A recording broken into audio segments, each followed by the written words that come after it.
Isang traidor na dugo ang mas malapot kaysa sa kamatayan. Habang buong pusong nililinis ni Marcela ang silid ni Don Baltazar, sa kabilang pinto ay pinagkakaisahan na ang huling hininga nito. Basura lang kay buhay mo ang hatol ng mga gahaman. Ngunit ang maliit na tinitingala nila ay magiging bagyong uubos sa kanilang kasamaan. Handa na bang magbayad ang mga mapang-api? Sino ang mananaig kapag ang katotohanan ay bumangon mula sa dilim? Magsisimula na ang kwento ng pagsakripisyo va paghihiganti. Hindi na siya kailangan ng mundong ito. Leandro, ang katawang iyan ay isang pabigat na lamang sa ating mga plano. Mas mainam pang hayaan na siyang tuluyang lamunin ng dilim kaysa gumising pa at manggulo sa atin.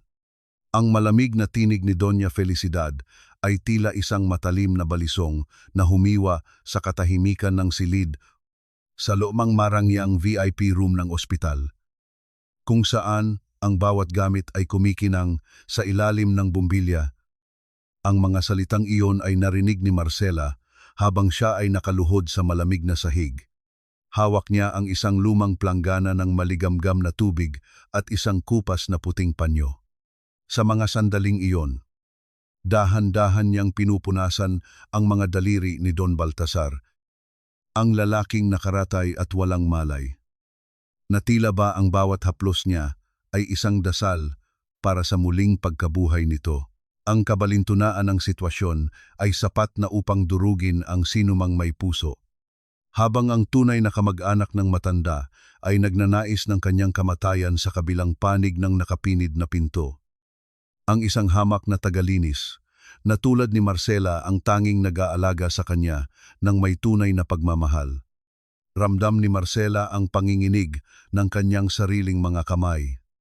Ang tubig sa planggana ay unti-unting lumalamig, gaya ng pakiramdam ng kanyang pag-asa. Ang bawat salitang binitawan ng Donya ay tila mga batong ipinupukol sa kanyang dibdib.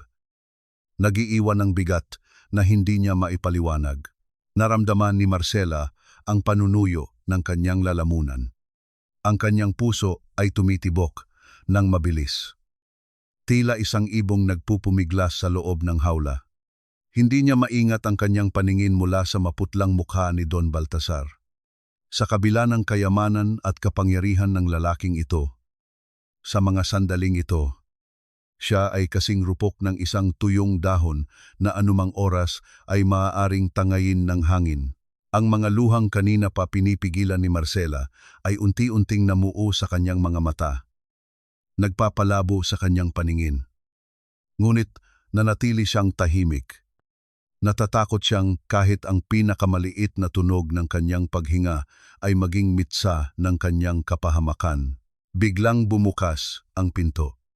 Ang kalansing ng mga mamahaling alahas ni Doña Felicidad ay tila isang babala bago ang bagyo. Nanigas si Marcela sa kanyang kinatatayuan. Nakayuko at hindi magawang tumingin sa mga mata ng babaeng kakasabi lang ng hatol sa buhay ng kanyang asawa. Ang bango ng mamahaling pabango ng Donya ay humalo sa amoy ng alkohol at gamot sa loob ng silid. Isang amoy tila sumasakal sa katinuan ni Marcela. Marcela, akala ko ba ay tapos mo nang linisin ang sahig? Bakit nandyan ka pa sa tabi ni Baltazar? Ang boses ni Doña Felicidad ay nagbago. Mula sa pagiging tuso ay naging puno ito ng mapagkunwaring autoridad at peking pag-aalala. Dahan-dahang tumayo si Marcela. Pilit na pinapatatag ang kanyang mga binti na tila gawa sa malambot na gulaman. Paumanhin po, Donya. Nakita ko po kasing medyo tuyo na ang labi ni Don Baltazar, kaya pinunasan ko lang po ng bahagya. Isang mapang-uyat na ngiti ang sumilay sa labi ng Donya. Lumapit siya kay Marcela. Ang bawat hakbang ng kanyang takong ay tila isang pagtapak sa dignidad ng tagalinis. Hinawakan niya ang baba ni Marcela. Sapat na malakas upang makaramdam ang huli ng sakit. At tinitigan siya ng diretso sa mga mata. You know, Marcela, your kindness is quite pathetic.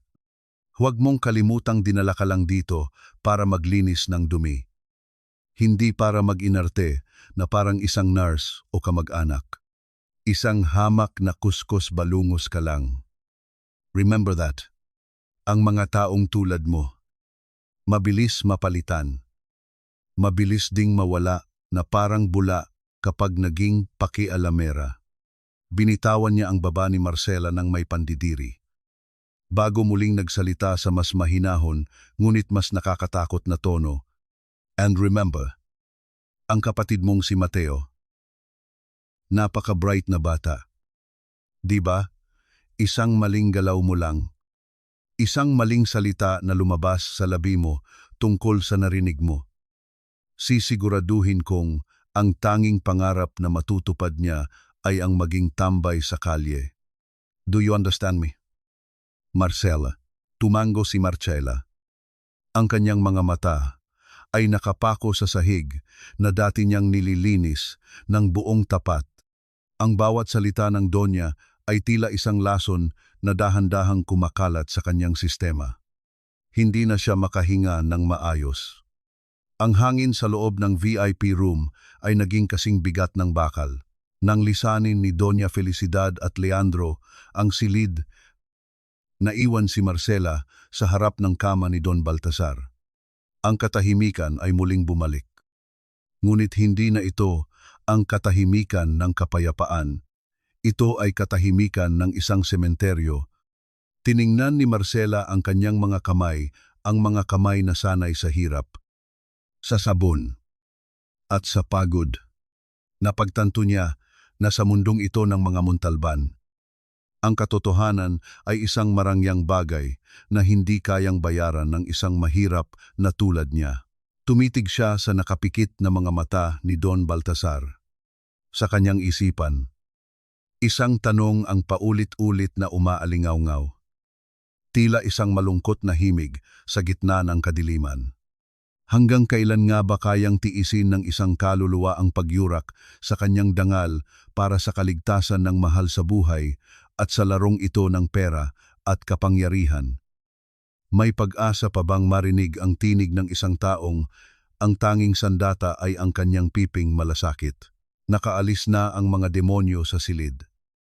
Ngunit ang kanilang mga bulong ay nananatiling nakasabit sa hangin. Naghihintay na lamunin ang huling bakas ng liwanag sa puso ni Marcela. Para tayong mga langgam na nag-iipon ng mumo sa ilalim ng mesa ng mga mayayaman. Ate, pero pangako ko sa iyo, balang araw ay itatayo kita sa isang pedestal kung saan wala nang makakaapak sa iyong dangal. Ang mga salitang iyon ni Mateo habang sila ay naghahati sa isang pirasong tuyo at malamig na kanin sa kanilang maliit na silid sa Quezon City ay tila isang mainit na yakap sa nanunuyong puso ni Marcela. Pinagmamasdan niya ang kanyang kapatid, ang kaisa-isang dahilan kung bakit niya tinitiis ang bawat patak ng pawis at bawat luhang pilit niyang nilulunok sa loob ng ospital. Ang pangarap ni Mateo na maging abogado ang nagsisilbing mitsa ng buhay ni Marcela. Ngunit ngayon, ang mismong pangarap na iyon ang naging tanikala na gumagapos sa kanya sa katahimikan. Kinaumagahan. Pagbalik ni Marcela sa ospital, ang amoy ng lansa at kemikal ay tila mas lalong naging mabigat. Hindi pa man siya nakakapagpalit ng kanyang uniforme ay sinalubong na siya ni Corazon. Ang ita na siyang kanang kamay ni Doña Felicidad sa pagpapahirap sa kanya. Ang mukha ni Corazon ay puno ng pang-uuri. Ang kanyang mga mata ay tila dalawang matalas na karayom na handang tumusok sa balat ni Marcela. Oy, Marcela, bakit ngayon ka lang? Akala mo ba ay bakasyon ito dahil sa kabagalan mo? Ang hallway sa tapat ng morgue ay punong-puno ng dumi. At huwag kang gagamit ng mop. Gusto kong gamitin mo ang basahan at luhuran ang bawat semento hanggang sa makita ko ang anino ko sa kinang nito. Ang boses ni Corazon ay umalingaw-ngaw sa pasilyo. Dahilan upang mapalingon ang ibang mga staff na may halong awa at pangungutya, walang nagawa si Marcela kundi sumunod. habang siya ay nakaluhod sa malamig at mamasamasang sahig malapit sa morgue. Ang bawat kuskos ng kanyang kamay ay tila isang pag-ukit ng kanyang sariling pagdurusa. Ang tunog ng kanyang basahan na humahampas sa semento ay ang tanging musikang naririnig niya sa gitna ng kanyang kalungkutan. Ramdam niya ang sakit sa kanyang mga tuhod at ang pangangatal ng kanyang mga daliri. Ngunit mas masakit ang katotohanang kailangan niyang lunukin ang kanyang pride para sa kinabukasan ni Mateo. Sa gitna ng kanyang pagtatrabaho, dumaan si Doktor. Isagani Sison. Saglit itong huminto at tumingin kay Marcela. May bakas ng pag-aalinlangan sa mga mata ng doktor. Isang uri ng pagkakasala na pilit nitong itinatago sa likod ng kanyang maputing gown. Gustong sumigaw ni Marcela. Gustong niyang hawakan ang laylayan ng damit ng doktor at magmakaawa na sabihin ang totoo tungkol kay Don Baltasar. Ngunit nang magtagpo ang kanilang mga paningin, mabilis na nag-iwas ng tingin si Doktor. Isagani at naglakad palayo ng mabilis. Tila ba may humahabol na multo sa kanyang likuran. Ang katahimikan ng doktor ay isang kumpirmasyon para kay Marcela. Ang katarungan sa loob ng gusaling ito ay nabibili. At ang mga taong tulad niya ay walang boses sa harap ng naglalakihang pitaka nang sumapit ang gabi. Habang nagtatago si Marcela sa likod ng isang malaking kolum para magpahinga sandali, nakita niya si Leandro Montalban na lumabas mula sa opisina ni Dr. Isagani. Ang bawat hakbang ni Leandro ay puno ng kayabangan. Ang kanyang mamahaling sapatos ay lumilikha ng isang matunog at may autoridad na ingay sa bawat paglapit niya sa dulo ng pasilyo. Tumigil si Leandro at lumingon sa paligid bago muling pumasok sa isang maliit na silid sa tabi ng nurse station. Sinundan siya ng tingin ni Marcela sa pamamagitan ng maliit na siwang ng pinto. Doon, nakita niya ang isang eksenang muling nagpadugo sa kanyang puso. Inilabas ni Leandro ang isang makapal at kulay kape na sobre mula sa loob ng kanyang jacket. Iniabot niya ito kay Dr. Isagani ng may kasamang mapang-asar na tapik sa balikat. Ang sobreng iyon, na halatang punong-puno ng pera, ay tinanggap ng doktor nang panginginig ang mga kamay. Siguraduhin mong hindi na siya magigising sa tamang panahon. Isagani. Ang perang iyan ay panimula pa lamang. Mas malaki ang naghihintay sa iyo kapag natapos na ang lahat ng ito nang walang aberya. Ang bulong ni Leandro ay tila isang sumpa na bumaon sa pandinig ni Marcela. Napahawak si Marcela sa kanyang bibig upang pigilan ang isang malakas na hikbi. Ang kanyang mga paa ay tila ipinako sa sahig. Sa sandaling iyon, hindi lamang ang buhay ni Don Baltasar ang nakataya, kundi ang huling bakas ng kabutihan na pinaniniwalaan niya sa mundong ito. Ang sobreng iyon ay hindi lamang pera, ito ang pambayad sa katahimikan. Ang pambayad sa isang buhay na unti-unting pinapatay sa gitna ng karangyaan habang nakatitig sa palitan ng pera at konsensya. Isang tanong ang lumitaw sa isipan ni Marcela.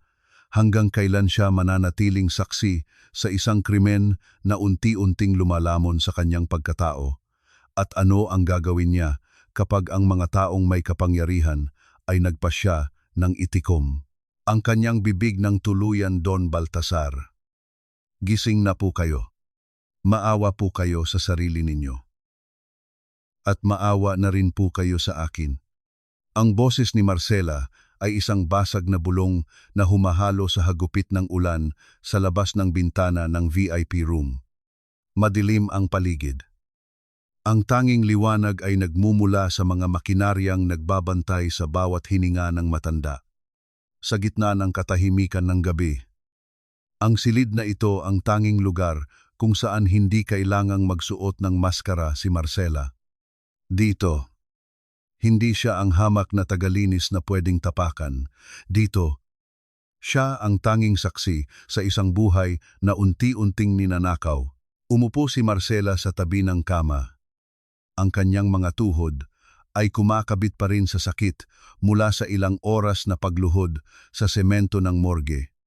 Kinuha niya ang kamay ni Don Baltasar, isang kamay na malamig, matigas, at tila wala ng buhay. Ngunit para kay Marcela, ang kamay na ito ang kanyang huling sandigan. Hinawakan niya ito ng mahigpit. Itinatapat sa kanyang pisngi habang ang kanyang mga luha ay nagsisimulang pumatak. Dahan-dahang binabasa ang balat ng matanda. Alam niyo po ba, Don Baltasar, nakita ko po silang nagpapalitan ng pera, ang sarili niyo pong kadugo. Ang pamangkin ninyong si Leandro, binabayaran niya si Doktor. Isagani para lang hindi na kayo magising. Sinasakal po nila ang pagkakataon ninyong mabuhay para lang sa mga papel at ari-arian na hindi naman nila madadala sa hukay. Ang bawat hikbi ni Marcela ay tila isang dalangin na ipinapadala sa kabilang mundo. Ikinuwento niya ang lahat ang pagbabanta ni Doña Felicidad. Ang pangarap ni Mateo na nanganganib at ang bigat ng lihim na halos sumira na sa kanyang katinuan. Pakiramdam niya ay isa siyang tuyot na lupang naghihintay ng ulan. Isang kaluluwang pagod na sa pakikipaglaban sa isang gyera na hindi naman sa kanya. Pagod na po ako. Gusto ko na pong sumuko. Pero paano po kayo kapag umalis ako? Sino na ang magbabantay sa inyo? Sino na ang magsasabi sa inyo na may nagmamahal pa sa inyo kahit wala kayong maibibigay na kapalit sa gitna ng kanyang paghagulgol? Isang kakaibang sensasyon ang naramdaman ni Marcela. Ang malamig na daliri ni Don Baltasar na hawak-hawak niya ay tila nagkaroon ng sariling buhay. Isang napakahina, halos hindi mapansing pitik ang naramdaman niya sa kanyang palad. Natigilan si Marcela. Ang kanyang paghinga ay napatigil. Ang kanyang mga mata ay nanlaki habang nakatitig sa kamay ng matanda. Don Baltasar, bulong niya. Ang puso niya ay tumitibok ng kasing bilis ng mga patak ng ulan sa bubong. Inisip niya na baka guni-guni lamang niya ito dahil sa pagod. Ngunit hindi siya nagkamali. Isang malinaw at sadyang pagpisil ang sumunod.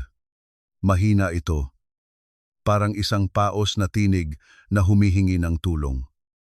Ngunit sapat na upang maghatid ng kuryente sa buong katawan ni Marcela. Ang matanda ay gising. Ang matanda ay nakikinig.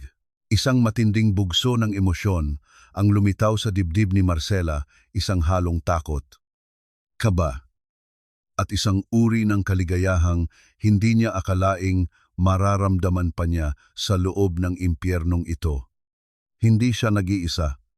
Ang taong inaakala ng lahat na isang bangkay na lamang ay ang kanyang magiging kakampi. Dahan-dahang iniangat ni Marcela ang kanyang paningin mula sa kamay patungo sa mukha ni Don Baltasar.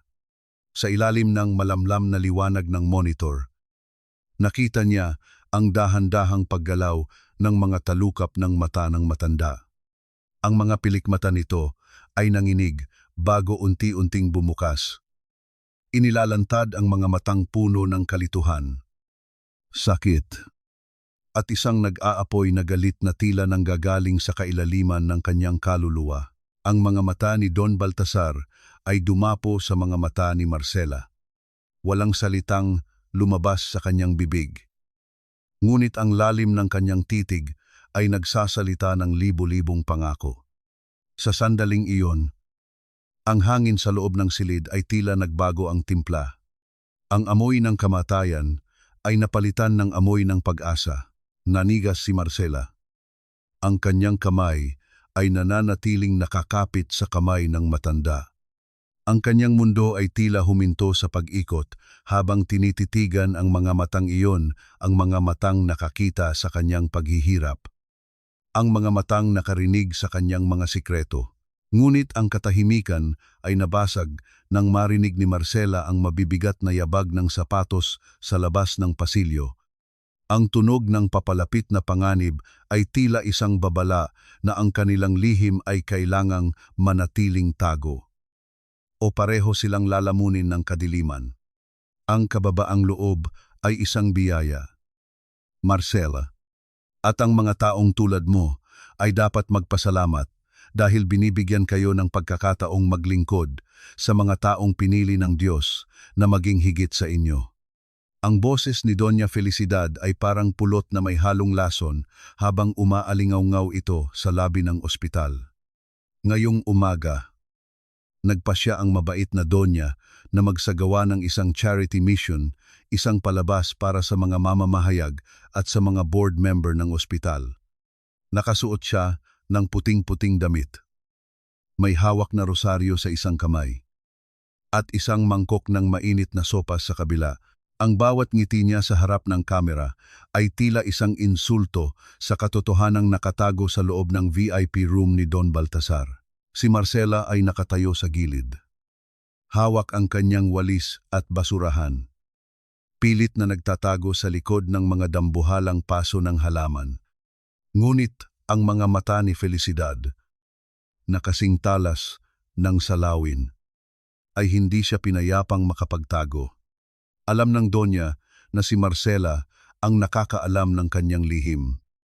At ang pinakamabuting paraan upang mapanatiling tikom ang bibig nito ay ang patuloy na pagdurog sa kanyang espiritu sa harap ng maraming tao.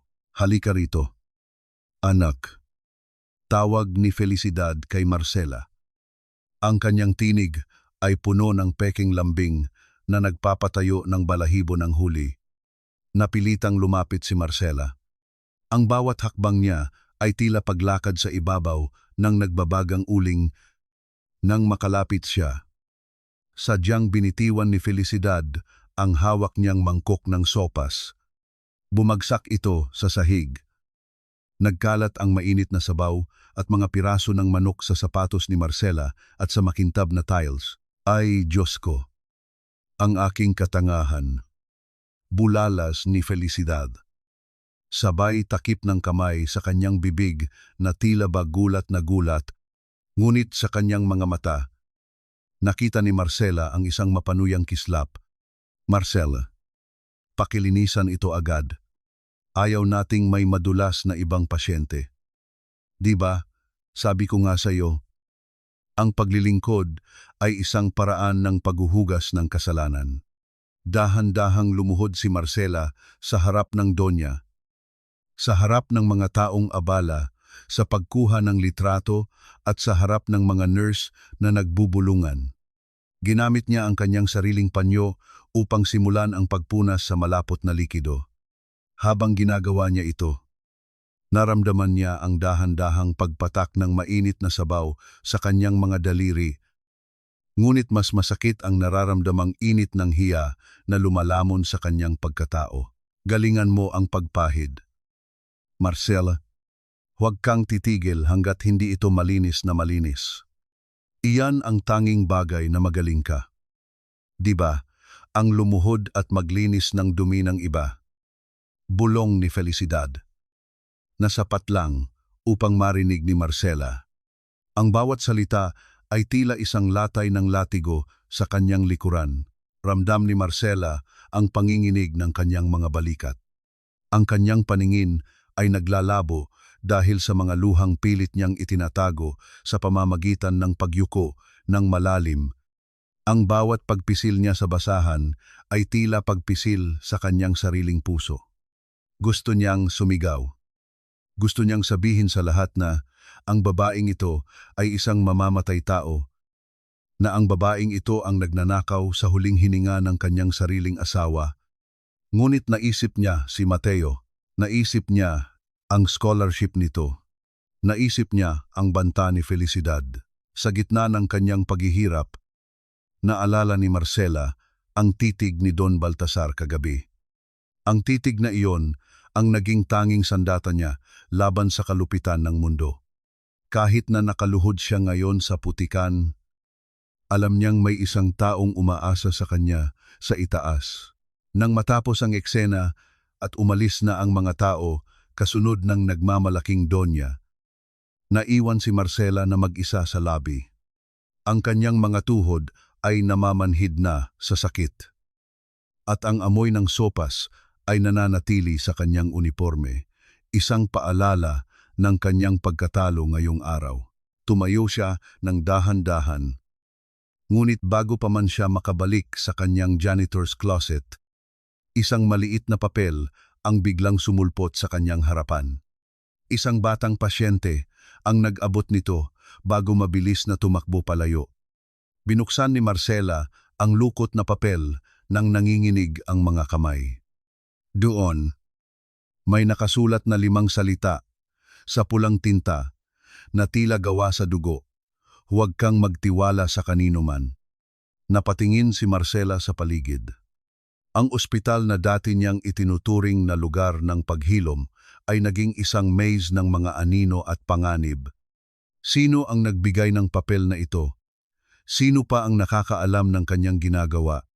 At ang pinaka-nakakatakot sa lahat, sino ang tunay na kaaway na nagtatago sa likod ng mga ngiti ng mga taong nakapaligid sa kanya habang hawak ang papel? Isang malamig na hangin ang umihip sa pasilyo. Tila ba nagdadala ng isang babala na ang labanang ito ay bago pa lamang nagsisimula at ang bawat hakbang ni Marcela ay binabantayan ng mga matang hindi niya nakikita. Huwag kayong matakot, Don Baltasar, habang may hininga pa ako. Hindi ko hahayaang magtagumpay ang kadiliman sa silid na ito. Ang bulong ni Marcela ay tila isang banal na sumpa habang dahan-dahan niyang isinasara ang pinto ng VIP room. Siguradong sigurado siya na walang nakakita sa kanyang pagpasok. Ang gabi ay malalim na at ang mga pasilyo ng ospital ay nababalot na ng nakakabinging katahimikan. Tanging ang mahinang pag-ugong ng mga aircon at ang paminsan-minsang pagdaan ng nurse cart ang maririnig sa malayo. Paglapit niya sa kama, sinalubong agad siya ng mga mata ni Don Baltasar. Hindi na ito ang mga matang puno ng kalituhan gaya ng nakaraang gabi. Ngayon, ang mga ito ay maliwanag, matalas, at tila nagmamakaawang pakinggan ang sigaw ng kanyang kaluluwa. Don Baltasar, simula ni Marcela. Ang kanyang boses ay nanginginig sa kaba at pananabik. Alam ko pong naririnig niyo ako. Mag-usap po tayo sa paraang hindi nila malalaman. Isang pikit para sa oo. 2 pikit para sa hindi. Maliwanag po ba? Isang matagal at sadyang pagpikit ang isinagot ng matanda. Naramdaman ni Marcela ang paglukso ng kanyang puso. Isang hindi maipaliwanag na koneksyon ang nabuo sa pagitan ng hamak na tagalinis at ng makapangyarihang bilyonaryo. Sa mga sandaling ito, wala ang pagkakaiba ng kanilang antas sa buhay. 2 lamang silang biktima na naghahanap ng paraan upang mabuhay. Nakita ko po si Leandro. Kwento ni Marcela habang dahan-dahang hinahawakan ang kamay ni Don Baltasar upang hindi ito magmukhang kahina-hinala sa mga CCTV. Nagbigay siya ng pera kay Dr. Isagani. Gusto nilang ituloy ang pagpapatulog sa inyo habang kinukuha nila ang kumpanya. Iyon po ba ang dahilan kung bakit hindi kayo makagalaw? 2 mabilis na pikit. Pagkatapos, sinundan ito ng isang pikit na tila puno ng pait. Napagtanto ni Marcela na hindi lamang gamot ang pumipigil sa matanda, kundi ang mismong panghihina ng kanyang katawan matapos ang aksidente. Huwag po kayong mag-alala. Ang kapatid ko, si Mateo, ay nag-aaral ng batas. Tutulungan niya tayo, pero kailangan nating mag-ingat. Si Doña Felicidad, alam niya pong may narinig ako. Binantaan niya ang kapatid ko. Sa pagbanggit sa pangalan ni Felicidad, nakita ni Marcela ang mabilis na pagtaas-baba ng dibdib ni Don Baltasar. Ang galit sa kanyang mga mata ay tila isang apoy na gustong sumunog sa buong silid. Dahan-dahang hinaplos ni Marcela ang noo ng matanda. Isang kilos ng pag-aalaga na matagal nang hindi nararanasan ni Baltasar mula sa kanyang sariling pamilya. Tahan na po. Narito ako. Hindi ko kayo iiwan. Pagalo ni Marcela. Ang kanyang haplos ay banayad. Tila isang ina na nagpapatulog ng anak. Sa kabila ng panganib, may isang uri ng kapayapaan na bumalot sa kanilang dalawa, isang paghihilom na hindi kayang ibigay ng anumang mamahaling gamot. Doon, sa gitna ng kadiliman, binuo nila ang kanilang lihim na alyansa. Bawat pikit ni Baltasar ay isang piraso ng impormasyon, at bawat bulong ni Marcela ay isang pangako ng proteksyon. Ngunit ang kanilang sandali ay biglang naputol nang marinig ni Marcela ang tunog ng pagpihit ng doorknob. Mabilis na kinuha ni Marcela ang kanyang basahan at yumukod. Nagkunwaring pinupunasan ang gilid ng kama. Bumukas ang pinto at pumasok si Leandro Montalban. Ang kanyang mukha ay madilim. At ang amoy ng alak at sigarilyo ay agad na sumakop sa bango ng silid. Huminto siya sa paanan ng kama at tiningnan si Marcela ng may halong pandidiri at pagdududa. Bakit nandito ka pa sa oras na ito? Marcela, hindi ba't tapos na ang shift mo? Ang tanong ni Leandro.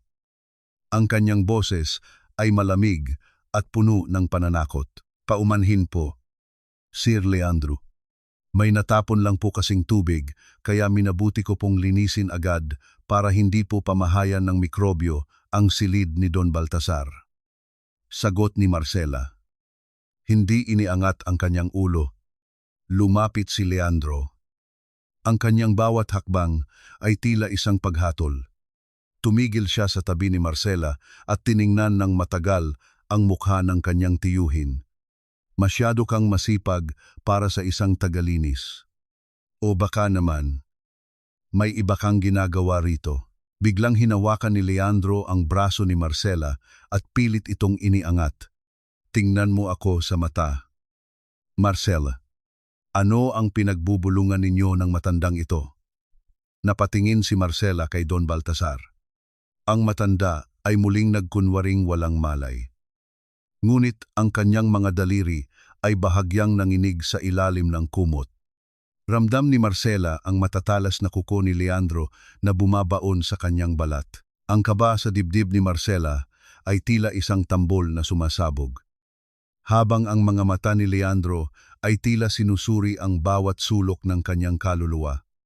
Huwag kang maglaro sa akin. Marcela, isang hamak na basahan lang ang hawak mo.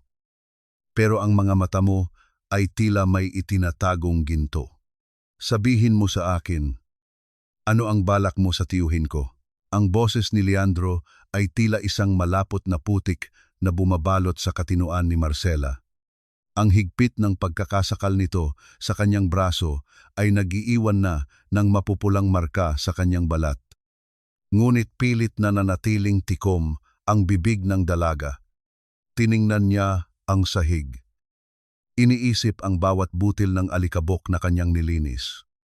Pilit na humahanap ng lakas mula sa kanyang sariling paghihirap. Wala po. Sir Leandro, ang tanging hangad ko lang po ay gawin ang trabaho ko ng maayos para hindi po maputol ang suporta ko sa kapatid ko. Sagot ni Marcela. Ang kanyang tinig ay nanginginig, ngunit may bakas ng katigasan. Binitawan siya ni Leandro ng padaskol. Dahilan upang mapaatras si Marcela at tumama ang kanyang likod sa malamig na pader ng silid. Umalis ka na. At huwag na huwag ko nang makikitang lumalapit ka sa kanya nang wala ang mga nurse. Isang maling galaw mo pa. Marcela. At sisiguraduhin kong hindi lang trabaho ang mawawala sa iyo. Kinabukasan, hindi pa man lubos na nakakaahon ang araw, ay sinalubong na si Marcela ng isang panibagong unos. Si Nurse Corazon ay nakatayo sa tapat ng janitor's closet. Ang kanyang mukha ay puno ng galit at ang kanyang mga kamay ay nakapamewang. Sa paanan nito ay nakakalat ang ilang basag na vial ng mga gamot na nakalaan para sa puso ni Don Baltasar. Marcela, ano itong ginawa mo? Bakit nagkalat ang mga gamot dito? Alam mo ba kung gaano kamahal ang mga ito? Sigaw ni Corazon. Sapat na upang maglabasan ang mga tao sa pasilyo. Gusto mo bang mamatay ang pasyente o baka naman ninanakaw mo ang mga gamot na ito para ibenta sa labas? Hindi po ako ang may gawa niyan. Ma'am Corazon, kadarating ko lang po. Pagtatanggol ni Marcela. Ngunit tila bingi ang yarsing nasa harap niya. Huwag ka nang magsinungaling. Nakita ka ng security na pumasok dito kaninang madaling araw. Maghanda ka dahil ire-report kita sa management. Ngayong araw na ito, tatapusin na namin ang kontrata mo. Dinala si Marcela sa opisina ng administrasyon. Doon ay naghihintay na si Leandro at si Dr. Isagani. Ang hangin sa loob ng silid ay tila nauubusan ng oksiheno. Ramdam ni Marcela ang mapanghusgang mga mata ni Leandro na tila ba nakuha na nito ang pagkakataong matagal nang hinihintay ang mapalayas siya ng tuluyan. Ngunit bago pa man makapagsalita si Leandro, tumayo si Dr. Isagani. Ang kanyang mukha ay maputla at ang kanyang mga kamay ay nakatago sa ilalim ng mesa. Tila pinipigilan ang panginginig. Naalala ni Isagani ang sobrang tinanggap niya kagabi. At ang imahe ni Marcela na tahimik na nagtatrabaho sa kabila ng lahat ng pang-aapi. Isang bahagi ng kanyang konsensya na matagal nang natutulog ang biglang kumutitap. Teka lang. Sir Leandro. Nurse Corazon. Putol ni Doktor Isagani. Ang kanyang boses ay mahina ngunit may autoridad. Sinuri ko ang logbook at ang CCTV sa tapat ng pharmacy. Ang mga vial na iyon ay expire na at nakatakda na talagang itapon. Maaaring nagkamali lang ng lagay ang staff sa closet ni Marcela. Hindi makatarungang sisihin siya sa isang bagay na wala namang sapat na ebidensya. Nanlaki ang mga mata ni Corazon. Habang si Leandro naman ay napakuyom ang kamao sa ilalim ng mesa. Hindi nila inaasahan na ang doktor na binayaran nila ay kakampi sa isang hamak na tagalinis. Sigurado ka ba riyan? Isagani, baka naman nagkakamali ka lang, ang tanong ni Leandro. Ang kanyang tinig ay puno ng babala. Sigurado ako.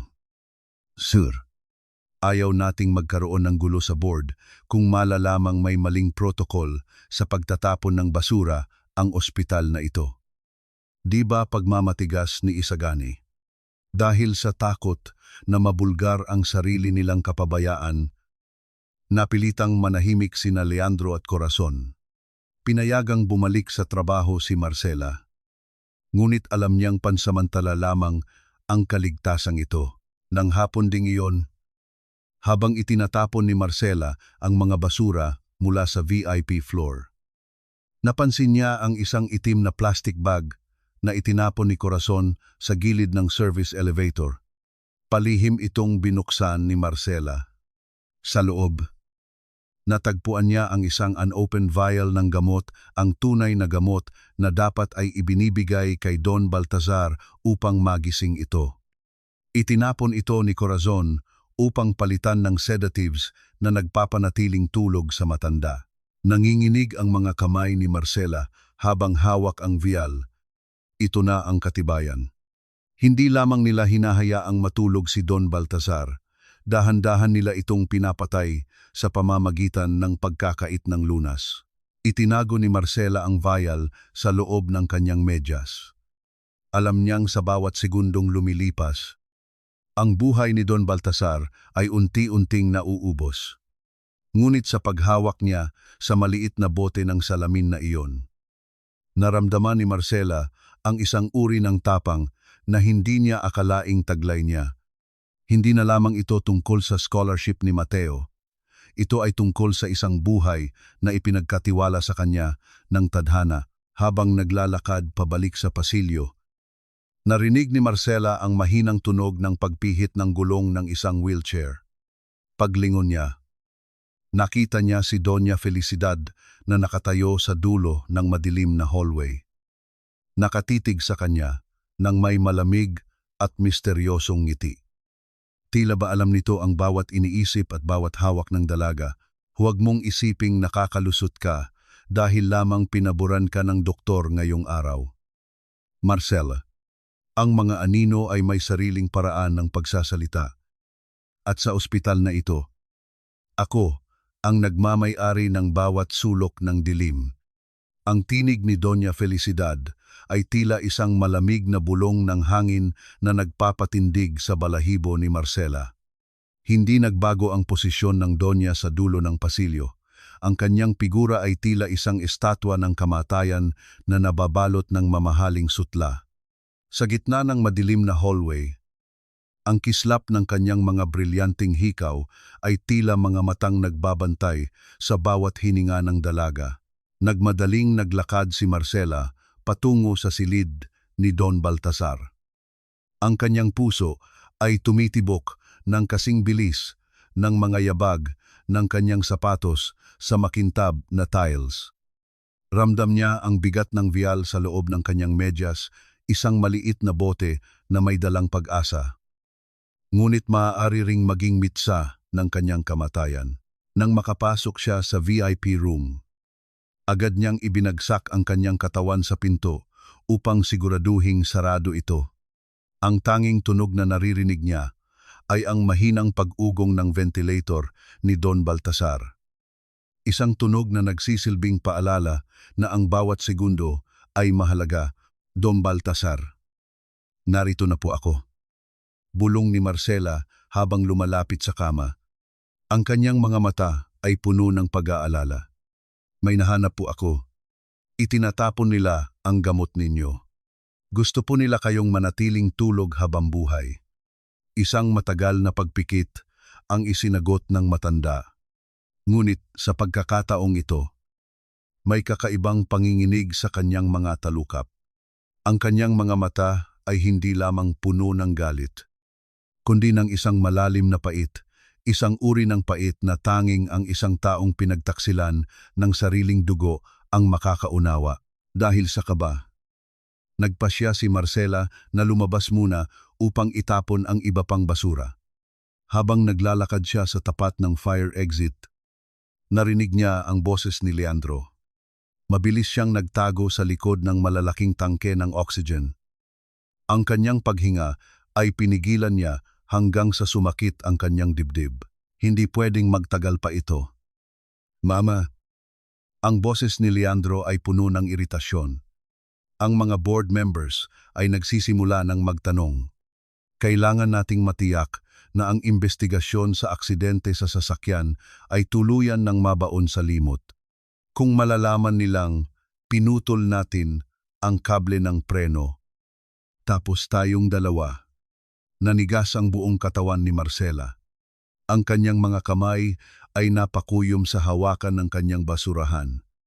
Ang aksidente ni Don Baltasar ay hindi isang malungkot na tadhana.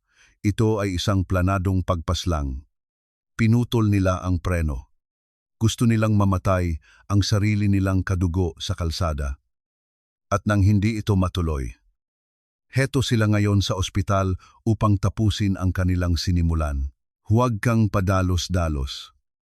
Leandro. Sagot ni Felicidad. Ang kanyang boses ay nananatiling mahinahon, ngunit nakapangingilabot. Ang mahalaga ay nasa kamay na natin ang mga pirma. Ang matandang iyan ay hindi na makakapagsalita. At ang tagalinis na si Marcela, isang maliit na insekto lang siya. Madali siyang tirisin kapag dumating ang tamang panahon. Nang makaalis ang dalawa, lumabas si Marcela mula sa kanyang pinagtataguan. Ang kanyang mga binti ay nanginginig. Tila ba anumang oras ay bibigay ang kanyang katawan. Bumalik siya sa silid ni Don Baltasar. Ang kanyang mukha ay kasing putla ng mga dingding ng ospital. Lumapit siya sa tenga ng matanda at ibinalita ang lahat ng kanyang narinig. Don Baltasar, ang preno po ninyo. Sila po ang may gawa. si Leandro at Doña Felicidad. Sila po ang may gustong pumatay sa inyo sa kalsada. Ang reaksyon ni Don Baltasar ay hindi inaasahan ni Marcela. Isang mahaba at masakit na tunog ng paghinga ang lumabas sa kanyang ilong, at ang kanyang mga mata ay lumuha. Ang isang patak ng luha ay gumulong mula sa gilid ng kanyang mata patungo sa kanyang puting unan, isang luhang nagdadala ng lahat ng sakit, panghihinayang, at puot sa mundong kanyang binuo para sa mga taong nagnanais na siya ay mamatay. "Huwag po kayong umiyak," bulong ni Marcela. Habang dahan-dahan niyang pinupunasan ang luha ng matanda gamit ang kanyang daliri. "Hindi ko po sila hahayaang magtagumpay. Kahit buhay ko po ang maging kapalit. Ilalabas natin ang katotohanan.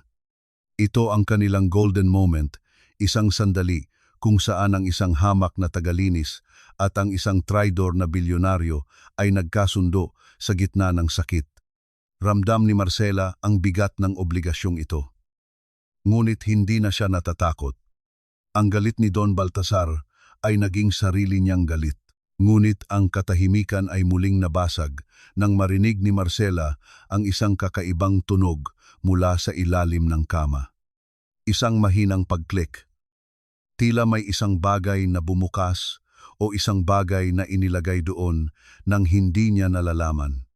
Dahan-dahang sumilip si Marcela sa ilalim ng kama ni Don Baltasar. Ang kanyang mga mata ay nanlaki nang makita ang isang maliit na itim na aparato na may kumukurap-kurap na pulang ilaw. Isang recorder.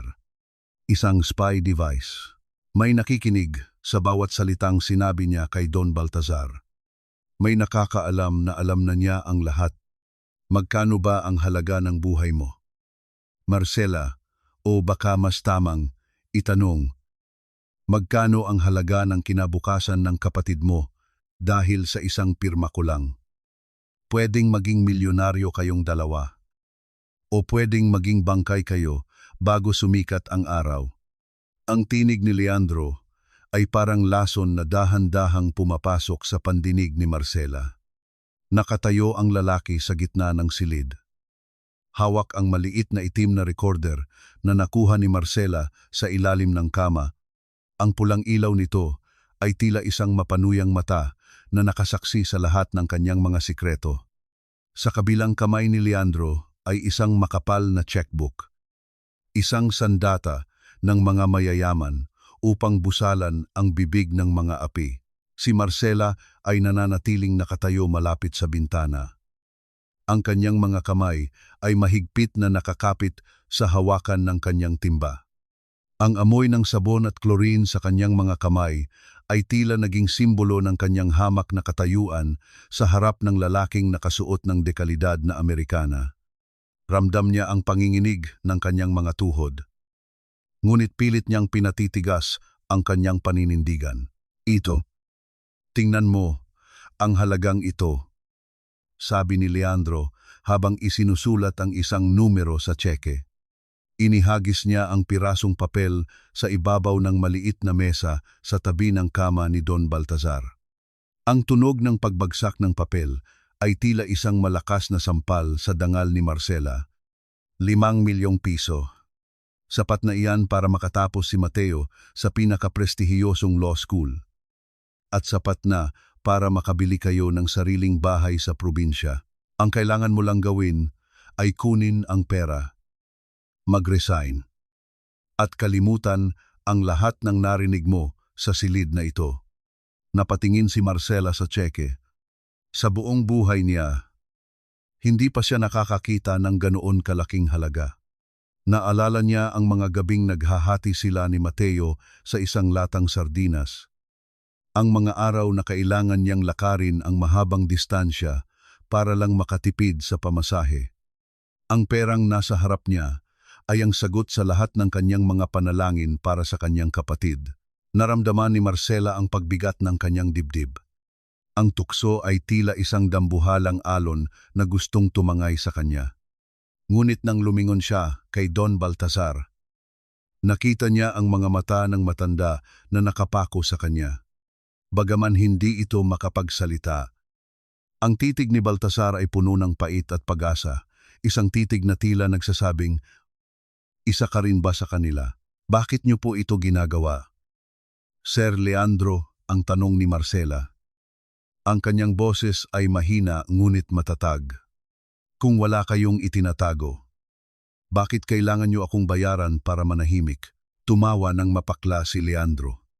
Lumapit siya kay Marcela at hinawakan ang kanyang panga. Sapat na malakas upang makaramdam ang dalaga ng kirot. "Huwag kang mag-astang bayani, Marcela. Ang mga taong tulad mo ay nilikha para tuntungan ng mga tulad namin. Ang dangal mo ay hindi makakapagpakain sa kapatid mo. Ang prinsipyo mo ay hindi makakapagbayad ng matrikula. Kunin mo ang pera at umalis ka na. Bago ko maisip na mas mura ang magbayad ng taong maglilibing sa iyo." Dahan-dahang iniangat ni Marcela ang kanyang kamay at tinanggal ang pagkakahawak ni Leandro sa kanyang mukha. Kinuha niya ang tseke mula sa mesa. Tiningnan niya ito ng sandali bago ito pinunit sa harap mismo ng mukha ni Leandro. Ang bawat punit ng papel ay tila isang deklarasyon ng kanyang kalayaan. "Ang pera niyo po ay galing sa dugo ng sarili ninyong kadugo," ang sabi ni Marcela. Ang kanyang mga mata ay nag-aapoy sa galit. "Maaaring wala akong kapangyarihan ngayon, sir. Pero hindi mabibili ng pera ninyo ang katahimikan ko. Ang dangal ko at ang buhay ni Don Baltasar ay hindi nakaplaka sa kahit anong halaga." Namutla si Leandro sa galit.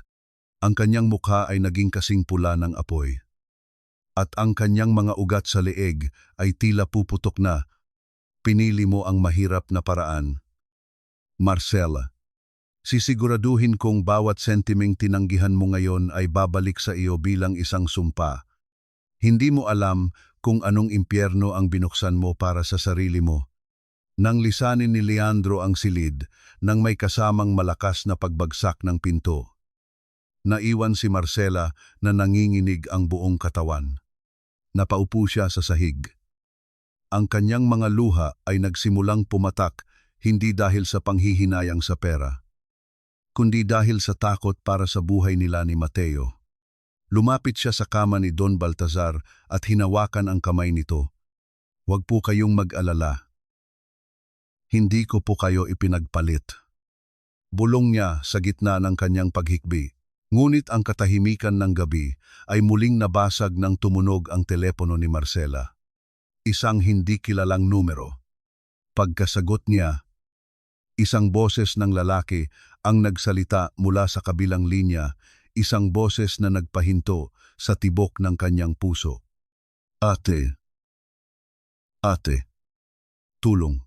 May mga lalaking pumasok sa bahay natin, ate." Ang tawag ay naputol. Ang tunog ng pagkabasag ng baso at ang sigaw ni Mateo ang huling narinig ni Marcela bago tuluyang nawala ang linya. Napatingin si Marcela sa madilim na pasilyo ng ospital. Ang banta ni Leandro ay hindi lamang isang pananakot. Nagsimula na ang kanyang paghihiganti. At ang kanyang unang biktima ay ang kaisa-isang taong pinakamahalaga sa buhay ni Marcela. Ang dumi mo ay hindi na maaalis ng kahit anong sabon, Marcela, dahil ang magnanakaw ay mananatiling magnanakaw sa harap ng Diyos at ng tao. Ang tinig ni Doña Felicidad ay tila isang hatol ng kamatayan na umalingaw-ngaw sa mataong pasilyo ng VIP floor. Nakatayo ang Doña sa gitna ng mga nurse at guwardiya. Ang kanyang mukha ay puno ng huwad na pait at pagkabigo, habang si Marcela ay nanginginig ang buong katawan. Hindi dahil sa takot sa akusasyon, kundi dahil sa boses ni Mateo na huling narinig niya sa telepono. Gusto niyang tumakbo. Gusto niyang liparin ang distansya patungo sa kanilang maliit na bahay. Ngunit ang mga kamay ng dalawang guwardiya ay tila mga bakal na nakakapit sa kanyang mga braso. Ang kabalintunaan ay sapat na upang durugin ang sinumang saksi. Hawak ni Marcela ang kanyang luma at basang-basahan, ang simbolo ng kanyang marangal na pagtatrabaho, habang sa paanan niya ay nakakalat ang nilalaman ng kanyang bag na marahas na ibinuhos ni Nurse Corazon. Doon, sa gitna ng kanyang mga personal na gamit at isang kupas na litrato nila ni Mateo, ay kuminang ang isang dambuhalang singsing na may brilyante ang singsing ni Doña Felicidad. Hindi po. Hindi po ako ang kumuha niyan. Ang tanging lumabas sa nangangatog na labi ni Marcela. Ang kanyang puso ay tila isang tambol na sumasabog sa loob ng kanyang dibdib. Ang bawat tingin ng mga tao sa paligid ay tila mga matatalas na bubog na sumusugat sa kanyang dangal. Sinungaling ang sigaw ni Corazon. Sabay dampot sa singsing. Kitang-kita ng lahat. Marcela, inisip mo siguro na dahil abala kami sa pag-aalaga kay Don Baltazar, ay makakalusot ka na. Ganyan ba ang iginaganti mo sa ospital na nagbigay sa iyo ng trabaho, ang magnakaw sa mga taong tumutulong sa iyo? Isang mabilis na pagdapo ng palad ang tumama sa pisngi ni Marcela. Hindi ito ang tunog ng isang simpleng sampal, kundi ang tunog ng pagguho ng huling bakas ng kanyang pagkatao sa harap ng publiko. Ang hapdi sa kanyang pisngi ay walang-wala kumpara sa hapdi ng kawalang katarungan. Napalingon ang kanyang ulo sa lakas ng tama. At ang kanyang buhok ay humambalang sa kanyang mukha. Nagtatago sa mga luhang hindi na niya mapigilan. Ito ang tinatawag na utang na loob, ang mapang-uyat na tanong ni Felicidad habang dahan-dahang lumalapit kay Marcela. Hinawakan niya ang buhok ng dalaga at pilit na iniangat ang mukha nito. Pinakain ka namin. Binigyan ng pagkakataon. Pero ang dugong maralita ay talagang hahanap at hahanap ng paraan para manlamang. You are a disgrace. Marcela, isang basura na nagbalat kayong anghel. Sa gitna ng kaguluhang iyon, isang pamilyar na boses ang sumigaw mula sa dulo ng pasilyo. Ate-ate, Marcela Nanigas, si Marcela. Si Mateo. Nakatayo ang kanyang kapatid sa malayo. May bakas ng dugo sa kanyang puting polo at pasa sa kanyang mukha mula sa pagsalakay sa kanilang bahay. Ang mga mata ng bata ay puno ng lito, takot, at higit sa lahat, sakit dahil nakita niya ang kanyang kapatid na hila-hila ng mga guwardiya at pinapahiya ng mga mayayaman. Mateo, huwag kang tumingin. Mateo. Ang bulong ni Marcela. Ngunit huli na, ang imahe ng kanyang ate na nakaluhod sa sahig, pinalilibutan ng mga mapanghusgang mata, ay habambuhay nang mauukit sa isipan ng kanyang kapatid. Tumawa si Leandro na nakatayo sa likuran ni Felicidad.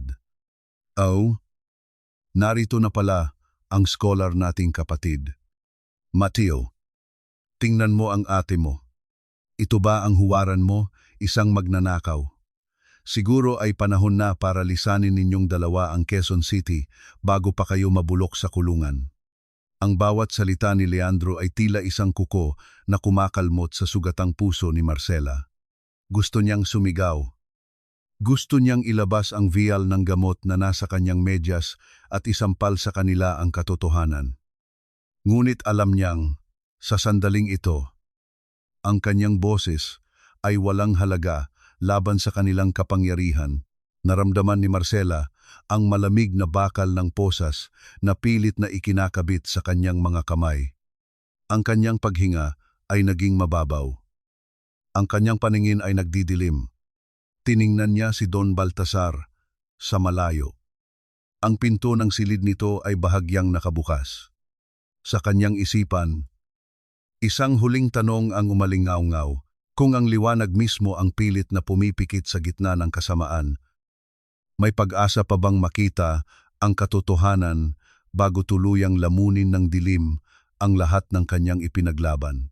Ang katarungan sa bansang ito ay hindi para sa mga tulad nating amoy pawis at may lamat ang mga palad.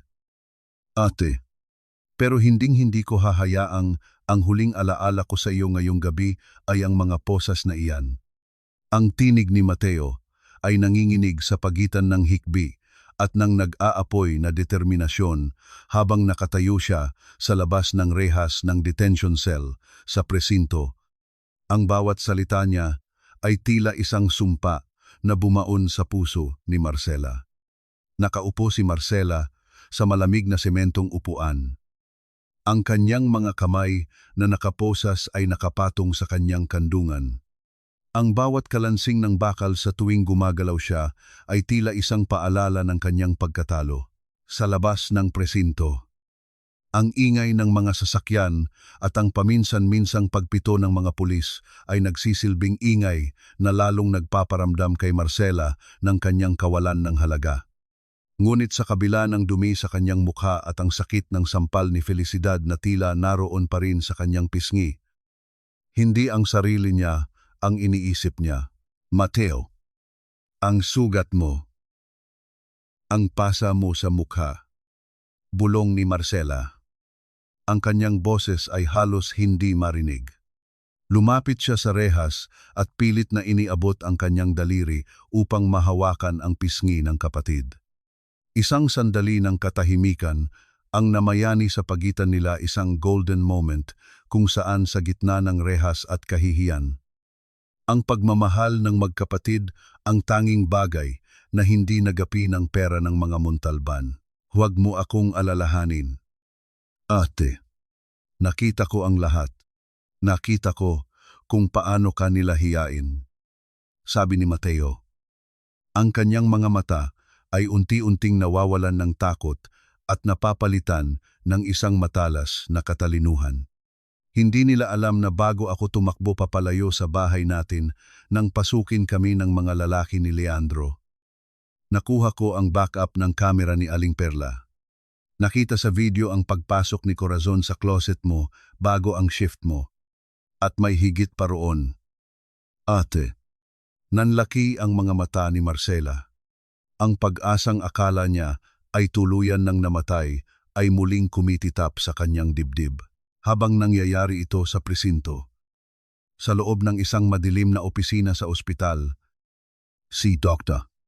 Isagani Sison ay nakatitig sa kanyang sariling refleksyon sa salamin. Hawak niya ang ballpen na tila ba ito ay isang dambuhalang bigat.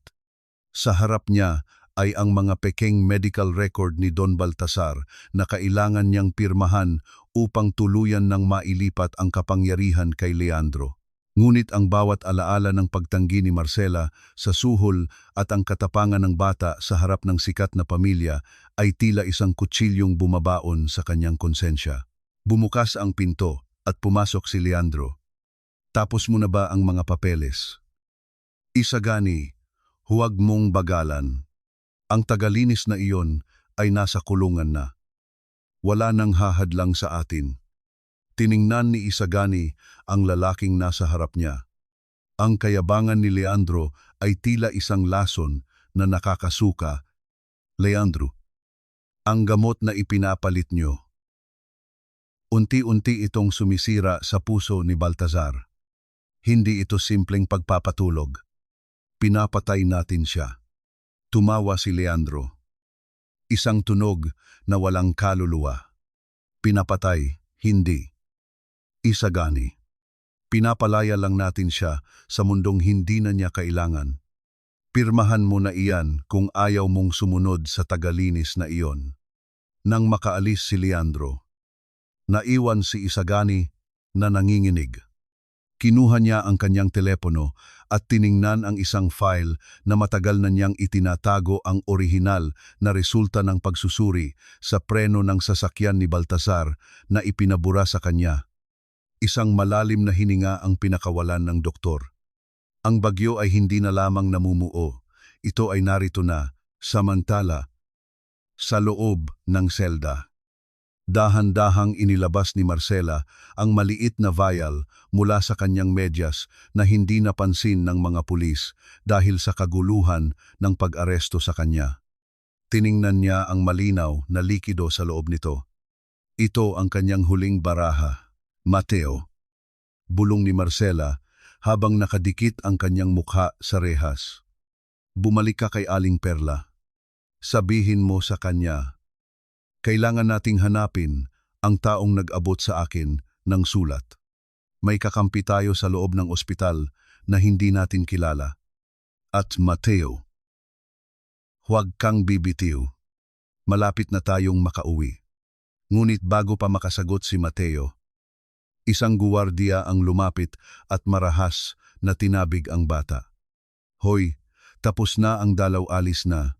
Habang pinapanood ni Marcela ang kanyang kapatid na hila-hila papalayo, narinig niya ang isang mahinang kalos sa gilid ng kanyang selda. Isang matandang lalaki na nakakulong sa kabilang panig ang tumingin sa kanya. Ang mga mata nito ay puno ng misteryo. Huwag kang kampante. Neng, sabi ng matanda sa paos na tinig. Ang mga Montalban. Hindi lang pera ang hawak nila. Hawak din nila ang mga taong dapat ay nagbabantay sa iyo rito sa loob. Siguraduhin mong hindi ka makakatulog ngayong gabi. Ang babala ng matanda ay tila isang malamig na tubig na ibinuhos sa katawan ni Marcela. Napatingin siya sa rehas at sa dulo ng pasilyo ng presinto. Nakita niya ang isang pulis na tumatanggap ng isang sobre mula sa isang lalaking nakauniporme ng Montalban Group. Ang panganib ay wala na sa ospital, narito na ito sa loob ng kanyang selda. At sa gitna ng kadiliman, isang katanungan ang bumabagabag sa kanya. Mabubuhay pa kaya siya upang makita ang bukas? O ang gabi bang ito ang magiging huling saksi sa kanyang pakikipaglaban? Ang buhay ng isang tao ay kasing rupok ng isang basong kristal sa isang maling galaw. Maaari itong mabasag at hinding-hindi na muling mabubuo pa. Ang boses ni SPO2 Reyes ay tila isang nakalulunod na usok habang nakatayo siya sa harap ng rehas ni Marcela sa loob ng presinto. Hawak niya ang isang piraso ng papel, isang dokumento ng pag-amin sa salang pagnanakaw. Ang amoy ng lumang sigarilyo at kape sa kanyang hininga ay humahalo sa malansang amoy ng selda. Dahilan upang masuka si Marcela sa loob ng kanyang kalooban. Pirmahan mo na ito. Marcela, huwag mo nang pahirapan ang sarili mo. Sabi ng pulis habang dahan-dahang ipinapasok ang ballpen sa pagitan ng mga rehas. Kapag pinirmahan mo ito, maaari kitang tulungan na mapababa ang sentensya. Pero kung mananatili kang matigas, baka hindi mo na maabutan ang pag-aaral ng kapatid mo. Tiningnan ni Marcela ang papel. Alam niyang kapag inilapat niya ang kanyang lagda roon, tinatapos na niya ang kanyang sariling buhay at ang huling pagkakataon ni Don Baltasar. Ngunit sa kanyang isipan, naririnig pa rin niya ang boses ni Mateo. Nararamdaman pa rin niya ang munting vial na nakatago sa kanyang medyas. Hindi ko po pipirmahan ang isang kasinungalingan. Ang matatag na sagot ni Marcela. Ang kanyang mga mata, bagaman pagod at puno ng puyat, ay nag-aapoy sa paninindigan habang nangyayari ang tensyon sa presinto.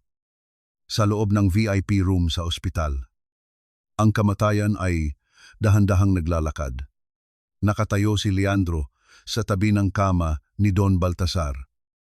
Hawak ang isang hiringgilya na punong-puno ng malinaw na likido, isang lason na hindi matutukoy sa isang simpleng otopsiya. Bukas ng umaga ang pulong ng Board of Directors. At kailangang wala na si Baltasar bago sumikat ang araw. Paalam. Tio. Bulong ni Leandro. Ang kanyang mukha ay walang bakas ng awa. Ang imperyong itinayo mo ay sa akin na, at ang tagalinis na inaasahan mong magliligtas sa iyo, nabubulok na siya sa kulungan. Dahan-dahang itinuon ni Leandro ang karayom sa catheter ng matanda. Ngunit sa sandaling iyon, ang mga mata ni Don Baltasar ay bumukas ng malapad. Ang kanyang buong katawan ay nanginig. At sa isang pambihirang pagkakataon ng lakas mula sa adrenaline, ang kanyang kamay ay biglang kumapit sa braso ni Leandro. Ang mahigpit na pagkakahawak nito ay tila isang bakal na nagmula sa kailaliman ng hukay. Ano paanong ang gulat na bulalas ni Leandro?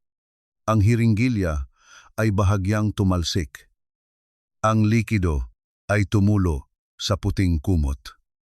Lumilikha ng isang maliit na basang marka na tila isang mantsa ng pagkakasala. Sa kabilang panig, sa presinto, biglang bumukas ang pinto ng opisina at pumasok si Mateo kasama ang isang abogadong mula sa Public Attorney's Office. Hawak ni Mateo ang isang maliit na tablet. "Bitawan niyo ang kapatid ko. Mayroon kaming ebidensya." Ipinakita ni Mateo ang video mula sa kamera ni Aling Perla. Malinaw na makikita sa screen ang pagpasok ni Nurse Corazon sa janitor's closet ni Marcela. Bitbit ang isang maliit na pouch. At paglabas nito nang wala na ang hawak, ang petsa at oras ay tumutugma bago pa man mangyari ang kaguluhan sa lobby. Napamura si SPO2 Reyes. Hindi niya inaasahan na ang isang batang estudyante ay magkakaroon ng ganoon katibay na alas.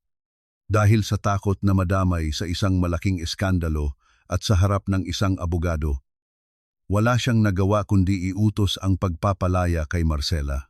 Nang bumukas ang rehas, ang tunog ng pagpihit ng susi ay tila isang awit ng kalayaan para kay Marcela. Agad siyang tumakbo palabas at niyakap ng mahigpit si Mateo. Ngunit ang kanilang yakap ay naputol nang maalala ni Marcela ang oras. "Mateo, kailangan nating pumunta sa ospital." Ngayon nasigaw ni Marcela. Bukas ang board meeting. Papatayin nila si Don Baltasar ngayong gabi. Habang nagmamadali silang sumakay sa isang lumang tricycle patungo sa ospital, ang ulan ay muling nagsimulang pumatak. Tila ba nakikipag-unahan ang langit sa takbo ng tadhana. Ramdam ni Marcela ang bawat kabog ng kanyang puso na tila ba sasabog na sa kaba. Pagdating nila sa ospital, ang paligid ay nababalot ng isang kakaibang katahimikan. Ang mga security guard ay tila mas marami kaysa sa dati. Habang paakyat sila sa service elevator, narinig ni Marcela ang isang mabilis at sunod-sunod na pagtunog ng alarm mula sa VIP floor. Ang alarm para sa cardiac arrest. Ang puso ni Marcela ay tila tumigil sa pagtibok. Hindi siya pwedeng mahuli. Hindi pwedeng ang lahat ng kanyang sakripisyo ay mauwi lamang sa isang malamig na bangkay. Nang bumukas ang elevator, bumulaga sa kanya ang mga nurse na nagtatakbuhan patungo sa silid ni Don Baltasar. Sa gitna ng kaguluhan, nakita ni Marcela si Leandro na lumalabas ng silid. Inaayos ang kanyang Amerikana nang may isang nakakatakot na ngiti sa kanyang mga labi. Ang katotohanan ay hindi parang basura na maaari ninyong itapon at balutin sa plastik para hindi mangamoy.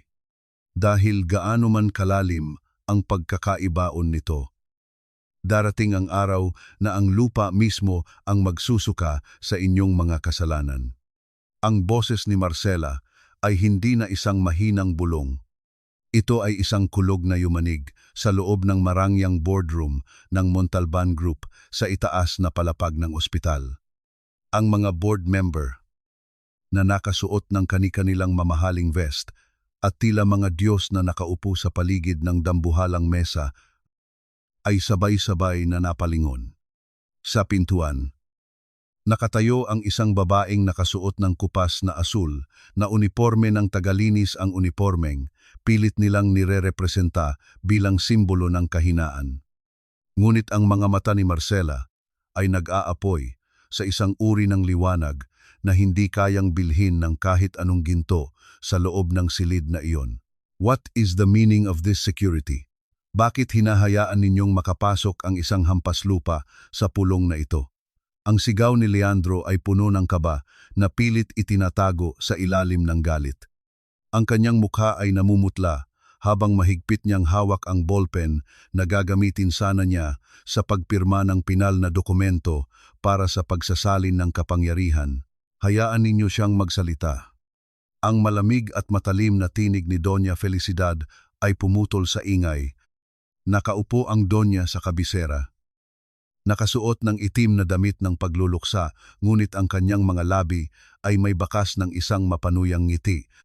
Hayaan nating ipakita ng babaeng ito kung gaano siya kadesperada matapos niyang magnakaw ng brilyante sa aking silid. Marcela, hindi ka ba natatakot na dagdagan ang kaso mo?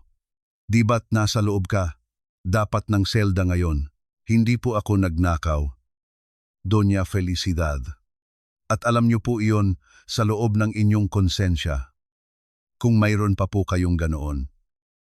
Ang sagot ni Marcela habang naglalakad patungo sa gitna ng mesa. Ang bawat hakbang niya ay may kasamang tunog ng tapang sa ibabaw ng makintab na nara. Ang narito po ako ay para ipakita sa mga taong ito kung sino ang tunay na magnanakaw sa silid na ito. Magnanakaw hindi ng alahas, kundi ng buhay at ng dangal ng sarili ninyong kapamilya. Inilabas ni Marcela ang isang maliit na USB drive at inilapag ito sa harap ng pinuno ng Board of Directors. Diyan po sa loob. Makikita ninyo ang video kung paano itinanim ni Nurse Corazon ang singsing sa bag ko sa ilalim ng utos ni Doña Felicidad. Pero higit pa doon, naririyan din po ang audio recording ng pag-uusap ni Leandro at ng Doña tungkol sa pagputol ng kable ng preno sa sasakyan ni Don Baltasar. Isang nakabibinging bulungan ang lumaganap sa loob ng silid. Ang mga board member ay nagkatinginan. Ang kaba ay nagsimulang gumapang sa kanilang mga mukha. Si Leandro ay tila mauubusan na ng hangin. Ang kanyang mga kamay ay nanginginig habang pilit na inaabot ang USB drive upang sirain ito. That's a lie. Fake news iyan. Gawa-gawa lang ng isang desperadang tagalinis na gustong magkapera sigaw ni Leandro. Ang kanyang boses ay pumiyok sa takot. Security. Ilabas niyo ang babaeng ito. Sandali lang. Mr. Montalban. Tumayo ang pinakamatandang board member. Si Atun Villarreal. Gusto naming marinig ang paliwanag ni Doktor. Isagani. Totoo ba ang mga akusasyong ito tungkol sa maling gamot na ibinibigay kay Baltasar? Lahat ng mata ay nabaling kay Doktor. Isagani na nakatayo sa isang sulok. Nakayuko at tila pasan ang buong mundo. Ang pawis ay tumatagaktak sa kanyang noo. Tumingin siya kay Marcela, na tumango sa kanya ng may pag-asa. Pagkatapos ay tumingin siya kay Leandro, na nagbabanta ang mga mata. I can't do this anymore. Ang basag, natinig ni Isagani. Totoo po lahat. Binayaran ako ni Leandro para panatilihing tulog si Don Baltasar. Ang gamot na dapat ay magpapagaling sa kanya ay itinatapon nila at pinapalitan ng sedatives na dahan-dahang nagpapahina sa kanyang puso. Narito po ang orihinal na medical records na pilit nilang ipinabago sa akin. Traidor ang sigaw ni Doña Felicidad. Ang kanyang maskara ng pagiging banal ay tuluyan ng natuklap. Ang kanyang mukha ay naging kasing pula ng puot. Wala kayong ebidensya. Salita lang iyan ng isang duwag na doktor at ng isang maruming tagalinis. Mayroon pa po kaming isang ebidensya, sabi ni Marcela. Ang kanyang tinig ay puno ng kapayapaan. Biglang bumukas ang dambuhalang pinto ng boardroom nang may malakas na tunog. Ang lahat ay napatahimik. Ang mga security guard na dapat ay humaharang ay dahan-dahang tumabi nang makita ang taong pumapasok. Dahan-dahang pumasok si Mateo, ang kapatid ni Marcela, habang itinutulak ang isang wheelchair. At sa itaas ng wheelchair na iyon, nakaupo ang isang lalaking tuwid ang likod, nakasuot ng isang formal na suit. At ang mga mata ay kasing talas ng kidlat. Si Don Baltasar Montalban. Ang katahimikan sa loob ng boardroom ay naging kasing bigat ng isang libingan. Si Doña Felicidad ay tila nakakita ng multo. Ang kanyang mga kamay ay napahawak sa kanyang dibdib at ang kanyang mga mata ay nanlaki sa hindi maipaliwanag na takot. Si Leandro naman ay napaupo sa kanyang upuan. Ang kanyang buong katawan ay tila naging bato.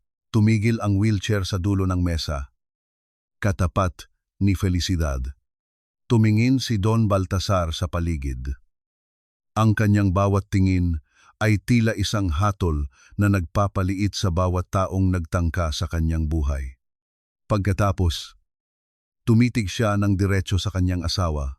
Akala niyo ba ay tuluyan na ninyong naidilat ang pinto ng impyerno para sa akin?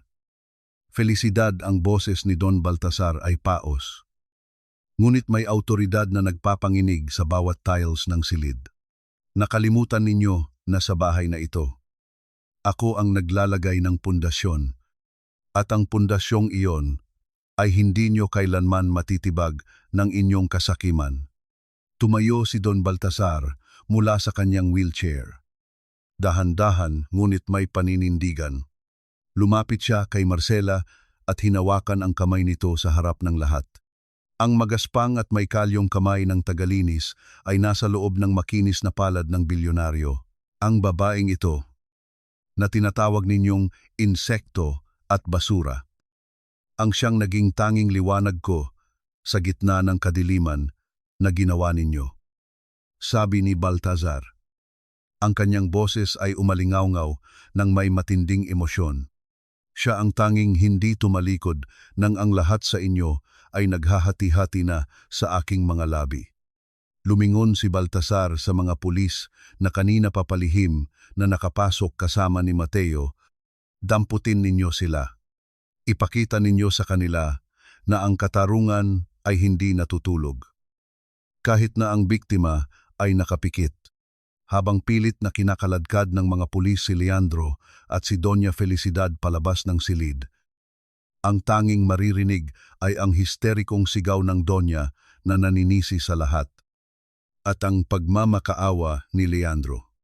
Ang silid na dati ay puno ng kasinungalingan ay biglang lumuwag. Tila ba dumaan ang isang malakas na hangin na luminis sa lahat ng dumi. Naiwan si Marcela sa gitna ng boardroom. Nanginginig ang mga balikat hindi dahil sa takot, kundi dahil sa wakas ay tapos na ang laban. Naramdaman niya ang kamay ni Mateo sa kanyang balikat at ang mainit na titig ni Don Baltasar na puno ng pasasalamat. Sa gitna ng karangyaan ng silid na iyon, ang tunay na nagningning ay hindi ang mga brilyante ni Felicidad, kundi ang dangal ni Marcela na hinding-hindi na muling may urakan ng sinuman. Ang karma ay hindi laging dumarating na parang kidlat na tumatama mula sa langit. Madalas, ito ay dahan-dahang gumagapang na parang anino. Hanggang sa ma-realize mo na wala ka na palang matatakbuhan at ang dilim na iyong ginawa ang siya ring lalamon sa iyo. Habang hinihila ng mga pulis si Doña Felicidad at Leandro palabas ng boardroom, ang ingay ng kanilang mga sigaw ay tila isang sirang plaka na pilit na kumakapit sa huling hibla ng kanilang kapangyarihan. Ang bawat hakbang ng Doña ay puno ng pagpupumiglas. Ang kanyang mamahaling itim na gown ay nagusot na at ang kanyang maayos na buhok ay humahambalang na sa kanyang mukha. Wala na ang maskara ng isang banal na babae. Ang natira na lamang ay isang desperadang nilalang na hindi matanggap ang kanyang pagbagsak. Bitawan niyo ako, mga wala kayong utang na loob. Lahat kayo. Pinakain ko, Marcela. Akala mo ba ay panalo ka na? Isang basura ka lang, na swerteng nakasumpong ng basurahan ang huling hiyaw ni Felicidad bago siya tuluyang mailabas sa pinto. Ang kanyang boses ay naging paos na tila isang hayop na nasugatan. Ngunit walang sinuman sa loob ng silid ang nagpakita ng awa. Si Leandro naman ay tila isang basang sisiw na hindi na makatingin ng diretsyo sa sinuman. Ang kanyang mga balikat na dati ay laging tuwid sa kayabangan ay bagsak na. At ang kanyang mga mata ay puno ng takot sa kung ano ang naghihintay sa kanya sa loob ng selda. Sa isang sandali, ang lahat ng kinang ng kanyang pangalan ay naglaho. Napalitan ng mantsa ng pagkakanulo sa sariling dugo, nang tuluyan nang tumahimik ang pasilyo. Isang kakaibang uri ng katahimikan ang bumalot sa boardroom. Hindi ito ang katahimikang puno ng takot. kundi ang katahimikang dala ng paghinga ng malalim matapos ang isang mahabang laro. Dahan-dahang lumapit si Don Baltasar kay Marcela. Ang kanyang mga hakbang ay mabagal pa rin. Tanda na hindi pa lubos na naghihilom ang kanyang katawan. Ngunit ang kanyang presensya ay kasing tibay ng isang dambuhalang puno. Huminto siya sa tapat ng dalaga at tiningnan ito ng may malalim na emosyon, isang halo ng pasasalamat, paghanga, at isang uri ng respeto na hindi niya kailanman ibinigay sa kahit sinong board member sa silid na iyon. Marcela. Ang simula ni Don Baltasar. Ang kanyang boses ay banayad ngunit matatag. Maraming beses kitang narinig habang nakapikit ako. Narinig ko ang iyong mga kwento, ang iyong mga dasal, at ang iyong mga luha. Sa bawat gabi na iniisip kong sumuko na sa dilim, ang iyong tinig ang nagsilbing lubid na humila sa akin pabalik sa liwanag. Napayuko si Marcela. Ang kanyang mga kamay ay mahigpit na nakakapit sa laylayan ng kanyang asul na uniforme. Ramdam niya ang pag-akyat ng init sa kanyang dibdib. Don Baltasar. Ginawa ko lang po ang sa tingin ko ay tama. Hindi ko po kayang makitang ninanakawan kayo ng buhay ng mga taong dapat ay nagmamahal sa inyo. Inabot ni Baltasar ang kamay ni Marcela at dahan-dahan itong itinaas. Ang tingin mo ay tama. Pero ang ginawa mo ay higit pa sa kabutihan. Ito ay sakripisyo. Ipinusta mo ang iyong kaligtasan at ang kinabukasan ng iyong kapatid para sa isang matandang wala namang kasiguraduhan kung magigising pa. Tumingin si Baltasar kay Mateo, na nakatayo sa likuran ni Marcela. At ikaw, iyon. Mateo, huwag kang mag-alala sa iyong scholarship. Mula sa araw na ito, hindi lamang scholarship ang ibibigay ko sa iyo. Sisiguraduhin kong ang lahat ng kailangan mo upang maging pinakamagaling na abogado sa bansang ito ay matutupad. Kailangan natin ng mas maraming taong tulad mo, mga taong may talino, ngunit higit sa lahat, may puso. Isang golden moment ang namayani sa pagitan nila. Si Mateo ay napaluha sa kagalakan, habang si Marcela ay naramdaman ang biglang paggaan ng kanyang mundo. Ang lahat ng hirap, ang lahat ng pang-aapi ni korason, ang bawat sampal ni felisidad, ang lahat ng iyon ay tila mga aninong naglaho sa harap ng sikat ng araw. Lumapit ang mga board member. Isa-isang nag-aalay ng paumanhin at pagbati kay Don Baltasar. Ngunit itinaas ng matanda ang kanyang kamay upang patigilin sila. Huwag sa akin kayo mag-sorry, sabi ni Baltasar. Ang kanyang mga mata ay naging malamig muli habang nakatingin sa mga taong naging saksi sa kanyang paghihirap, ngunit nanatiling tahimik. Mag-sorry kayo sa babaeng ito na tinawag ninyong basura sa loob ng ospital na ito. Dahil kung hindi dahil sa kanyang katapangan, ang kumpanyang ito ay matagal na ninyong ipinagkanulo sa mga kriminal. Isa-isang yumuko ang mga makapangyarihang tao sa harap ni Marcela. Isang eksena na hindi kailanman naisip ng dalaga na mangyayari. Ang mga nakasuot ng sutla ay yumuyukod sa isang nakasuot ng asul na kuskos balungos. Nang mag-isa na lamang sila sa boardroom, tumingin si Marcela sa bintana. Mula sa itaas, nakikita niya ang Quezon City, ang mga kalsadang tinahak niya ng may luha, ang mga pasilyong nilinis niya ng may takot. Ngunit ngayon, ang hangin ay tila mas masarap lang hapin. Tapos na po ba talaga? Don Baltasar, ang tanong ni Marcela. Ang kanyang boses ay puno ng pag-asa. Tapos na ang kanilang panunungkulan. Marcela, sagot ni Baltasar habang nakatingin din sa labas. Pero para sa atin, ang tunay na simula ay ngayong araw pa lamang. Ang liwanag ay hindi na muling lulubog sa pamilyang ito. Hanggat narito ka sa tabi ko, sa gitna ng katahimikan, Isang matamis na ngiti ang sumilay sa labi ni Marcela. Hindi na siya ang biktimang laging tumatago. Siya na ang nagwagi sa labanang akala ng marami ay talo na siya simula pa lang. Ang sugat sa tuhod ay mabilis maghilom. Marcela. Ngunit ang mga sugat sa kaluluwa ay nangangailangan ng higit pa sa gamot, nangangailangan ito ng panahon.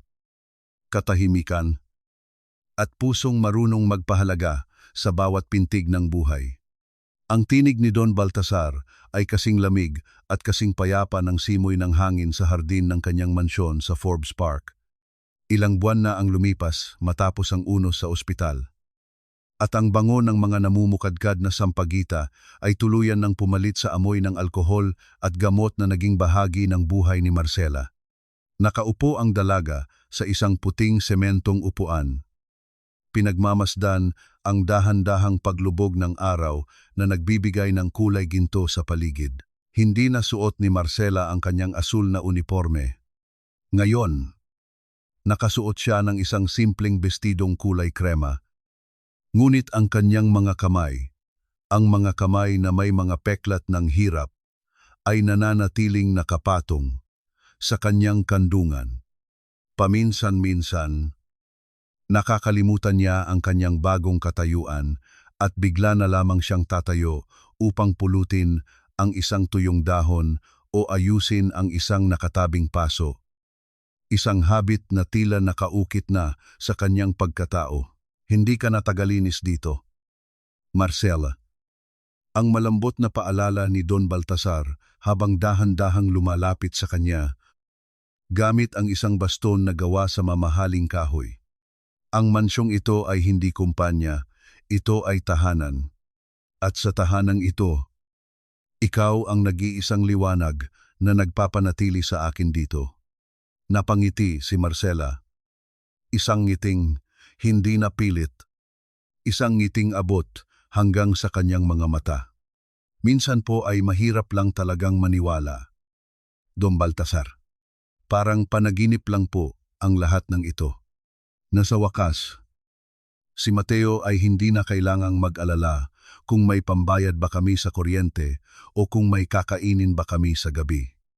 Tumingin si Marcela sa direksyon ng library ng mansyon, kung saan makikita si Mateo na seryosong nag-aaral sa gitna ng dambuhalang mga estante ng libro. Ang bata ay mukhang masigla. Wala na ang pasa sa mukha at ang takot sa mga mata. Ito ang tunay na tagumpay ni Marcela, ang makitang ligtas at may kinabukasan ang kanyang kapatid. Si Mateo ay matalino. Sabi ni Baltasar, habang tumatabi siya sa upuan ni Marcela. Pero ikaw, Marcela, ikaw ang matapang. Alam mo ba, sa bawat gabi na iniisip kong baka mas madali na lang ang sumuko at hayaan silang kunin ang lahat, naalala ko ang higpit ng pagkakahawak mo sa kamay ko. Ang init ng iyong malasakit ang naging kaisa-isang dahilan kung bakit ako lumaban. Isang golden moment ang muling namayani sa pagitan nila. Dahan-dahang inabot ni Don Baltasar ang kamay ni Marcela. Noong una, tila may bahid pa ng alinlangan ang dalaga. Ngunit nang maramdaman niya ang init at katatagan ng palad ng matanda, hinayaan niya itong maging kanlungan ng kanyang mga daliri. Wala itong halong malisya, kundi isang malalim na pagpapahalaga at pag-ibig na nanggaling sa pinagdaanang hirap. Marcela, ayaw kong isipin mo na ito ay bayad puri lamang. Bulong ni Baltasar. Habang nakatitig sa papalubog na araw, ang inaalok ko sa iyo ay hindi lang trabaho bilang tagapamahala ng aking mga foundation. Ang inaalok ko ay isang pagkakataon na maging bahagi ng buhay ko. Sa paraang higit pa sa pagiging tagalinis at pasyente, naramdaman ni Marcela ang paglukso ng kanyang puso. Isang uri ng kilig na hindi niya akalaing mararamdaman pa ng isang ganting tulad niya. Ang distansya sa pagitan ng kanilang mga balikat ay tila naglaho, at sa gitna ng katahimikan ng hardin, tanging ang tunog ng hangin sa mga puno at ang kanilang magkasabay na paghinga ang maririnig. Handa po akong matuto. Don Baltasar. Ang sagot ni Marcela. Ang kanyang boses ay puno ng pag-asa. Handa po akong harapin ang bukas. Hanggat alam ko pong hindi na ako mag-isa. Ngunit sa gitna ng kanilang katahimikan, isang sasakyan ang pumasok sa malawak na driveway ng mansyon. Isang itim na kotse na may dalang balita mula sa labas. Lumabas ang abogado ni Baltasar, si Atu Villarreal, na may dalang mga dokumento. Don Baltasar. Marcela. Bungad ng abogado. Ang mukha nito ay seryoso. May hatol na ang korte tungkol kay Doña Felicidad at Leandro. At may isa pa pong natuklasan ang mga autoridad sa loob ng lumang safe ng Doña. Mga dokumentong tungkol sa tunay na magulang ni Marcela. Nanigas si Marcela sa kanyang kinauupuan. Ang kanyang nakaraan, na akala niya ay isang saradong aklat na ng kahirapan, ay tila may isa pang lihim na hindi pa nabubunyag. Tumingin siya kay Don Baltasar at nakita niya ang parehong gulat sa mga mata nito. Ang simula ng kanilang bagong buhay ay tila bubuksan muli ng isang katotohanang maaaring magbago sa lahat ng kanilang pinaniniwalaan. Ang bawat pahina ng kasaysayan ay may nakatagong tinta na tanging panahon lamang ang makakapagpatingkad. May mga lihim na ibinaon sa limot, hindi dahil wala silang halaga, kundi dahil ang katotohanan ay masyadong nakakasunog para sa mga taong nabubuhay sa kasinungalingan. Ang mga salitang ito ni Aturi Villarreal ay tila isang malamig na talim na humati sa katahimikan ng malawak na teras ng mansyon. Inilapag niya ang isang luma at medyo naninilaw na brown envelope sa ibabaw ng mesa. Ang tunog ng pagbagsak ng mga papel ay tila mas malakas pa sa tibok ng puso ni Marcela. Sa tabi niya, nanatiling tahimik si Don Baltasar. Ang kanyang mga mata ay nakapako sa mga dokumentong tila may dalang bigat ng nakaraang 3 dekada. Bago ang lahat, nais ko pong ibalita na ang korte ay naglabas na ng hatol. Simula ng abogado, ang kanyang boses ay puno ng formalidad. Si Doña Felicidad at Leandro ay nasentensyahan ng reclusion perpetua dahil sa tangkang pagpatay at falsification of public documents. Wala na silang pagkakataong makalabas pa. Ang kanilang kasakiman ang mismong naging rehas na kukulong sa kanila habang buhay. Isang malalim na hininga ang pinakawalan ni Marcela. Ang balitang iyon ay dapat sanang maghatid ng lubos na kagalakan. Ngunit ang kanyang atensyon ay naagaw ng isang lumang larawan na sumilip mula sa envelope. Isang larawan ng isang babaeng nakasuot ng uniforme ng katulong, isang babaeng may mga matang kamukhang-kamukha ng sa kanya. Ano ito? Ati, ang tanong ni Marcela. Ang kanyang boses ay nanginginig habang dahan-dahang inaabot ang larawan. Nahanap namin iyan sa lihim na vault ni Felicidad sa kanilang lumang rest house. Paliwanag ni Atuni Villarreal. Ang babaeng nasa larawan ay si Elena Vergara, ang iyong ina. Siya ay dating nanilbihan sa kapatid ni Don Baltasar, ang asawa ni Felicidad, bago ito namatay. Nanigas si Marcela, ang kanyang ina, na pumanaw noong siya ay bata pa, ay lagi niyang naaalala bilang isang babaeng puno ng pait at takot. Ang tanging alam niya ay galing sila sa hirap at pilit silang itinatago sa mundong ito. Ipinapakita ng mga dokumentong ito na si Elena ay hindi lamang basta katulong. Pagpapatuloy ng abogado. Habang ipinapakita ang isang marriage contract na may pirma ng kapatid ni Baltasar, sila ay lihim na nagpakasal bago ang aksidenteng ikinamatay ng kapatid ni Don Baltasar. Ibig sabihin, Marcela, ikaw ay hindi lamang basta nagtatrabaho sa pamilyang ito, Ikaw ang lehitimong tagapagmana ng kalahati ng ari-arian na pilit na kinamkam ni Felicidad sa loob ng maraming taon. Ang bawat salita ay tila isang pagsabog sa pandinig ni Marcela. Ang kabalintunaan ng tadhana ay sapat na upang maging dahilan ng kanyang pagkahilo. Ang kumpanyang nilinis niya ang bawat sulok. Ang mga pasilyong tinsyahak niya ng may kahihiyan. Ang pamilyang halos pumatay sa kanya, lahat pala ng iyon ay may bahagi siya sa dugo at sa batas. Kaya kanya pinahihirapan. Marcela. Ang mahinang sabi ni Don Baltazar. Ang kanyang boses ay puno ng panghihinayang. Alam ni Felicidad ang totoo. Alam niyang kapag nalaman mo ang iyong pinagmulan, mawawala sa kanya ang lahat. Hindi ka lang niya kinamumuhian dahil sa iyong katayuan. Kinamumuhian ka niya dahil ikaw ang buhay na paalala ng kanyang pagnanakaw. Isang golden moment ang nabuo sa gitna ng teras. Hindi napigilan ni Marcela ang pagbuhos ng kanyang mga luha. Hindi ito luha ng kagalakan dahil sa yaman. Ito ay luha para sa kanyang ina na namatay sa hirap at takot. Habang ang buhay na dapat ay sa kanila ay tinatamasa ng isang babaeng mapagkunwari, dahan-dahang lumapit si Don Baltazar at niyakap si Marcela, isang yakap na hindi na bilang isang amo o tagapagligtas, kundi bilang isang pamilya. Huwag kang umiyak. Marcela, ang katarungan ay hindi lamang nakuha natin sa loob ng korte. Nakuha natin ito dahil ang iyong kabutihan ang nagbukas ng mga pinto na pilit nilang ipininid. Don Baltazar, hindi ko po kailangan ng pera.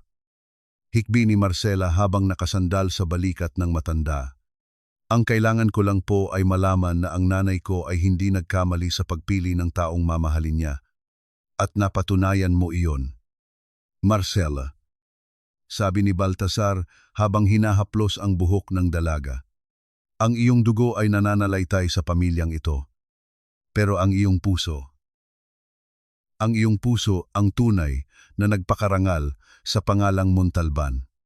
Nang hapong iyon, habang pinagmamasdan nila ang huling sinag ng araw, naramdaman ni Marcela ang isang tunay na kapayapaan. Wala na ang takot. Wala na ang mantsa ng dumi sa kanyang mga kamay.